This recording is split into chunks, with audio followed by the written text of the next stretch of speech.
এরপর দয়া করে স্বামী স্ত্রী বেশি দূরে থাকবেন না। বিশ্বাস করুন, সুখে থাকার জন্য অনেক টাকা পয়সা দরকার একদমই নেই।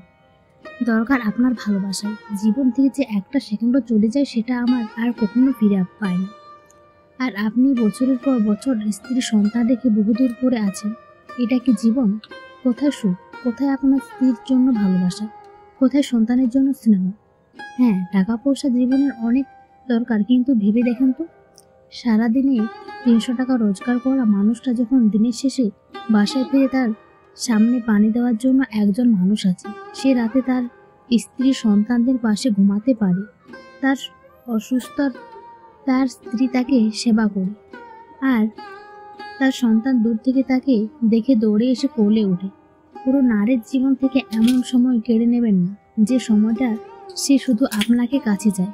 বাইরে গেলে যখন তার চোখে পড়ে পাঞ্জাবি পরা কোনো এক ছেলে তার প্রিয়তমার হাত ধরে রাস্তায় পার করে দিচ্ছে, তখন আপনার স্ত্রী ভেতর থেকে দীর্ঘশ্বাস বের হওয়া ছাড়া আর কিছু করারই থাকে না।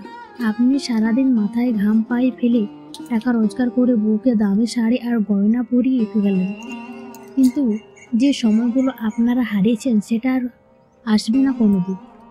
উত্তপ্ত প্রেম টাকার তলায় চাপা দিয়ে দিলেন।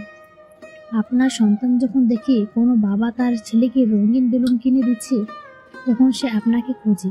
সন্তান যখন দেখে তার বয়সী বাচ্চা তার বাবার হাত ধরে স্কুলে যাচ্ছে, তখন সে আপনাকে খুব মিস করে। সন্তানের জন্য মাসে এত হাজার টাকা না পাঠিয়ে হাতটা ধরে স্কুল দিয়ে আসুন, এতে সে আপনার আদর্শে বড় হবে। তখন সে আপনার কাছে 5 টাকা প্রয়োজন 10 টাকা চাইবে না, বরং 10 টাকার কাজটা 5 টাকায় মিটামিটি করার চেষ্টা করবে। কাজের চাপে আপনি সারাদিন বউকে মনে করার তেমন সময় পান না। এদিকে আপনার স্ত্রী অলস বিকাল পেরিয়ে সন্ধ্যা নেমে আসতে চায় না। জানলা দিয়ে সে বাইরে তাকিয়ে দূরের ওই নীল আকাশের রং বেগুনির কত কি দেখে না শুধু প্রিয় মুখখানা। মাঝরাতে ঘুম ভাঙার পর বাম পাশে আপনাকে না পেয়ে বুকের আকাশ সমান বোঝা নিয়ে আপনার স্ত্রী ঘুমিয়ে যায়। এভাবে আপনার বয়স 50 পেরিয়ে যাবে। স্ত্রীর চোখ ধূসর হয়ে আসবে। হলো না আপনাদের কদম হাতে বৃষ্টিতে ভেজা? হলো না পা মিলিয়ে সামনে হাঁটা? হলো না সন্তান বুকে নিয়ে ঘুমোনো? হলো না টাকার পাহাড়, বিষের পাহাড়? গল্পটি কেমন হয়েছে অবশ্যই কমেন্ট করে জানাবেন।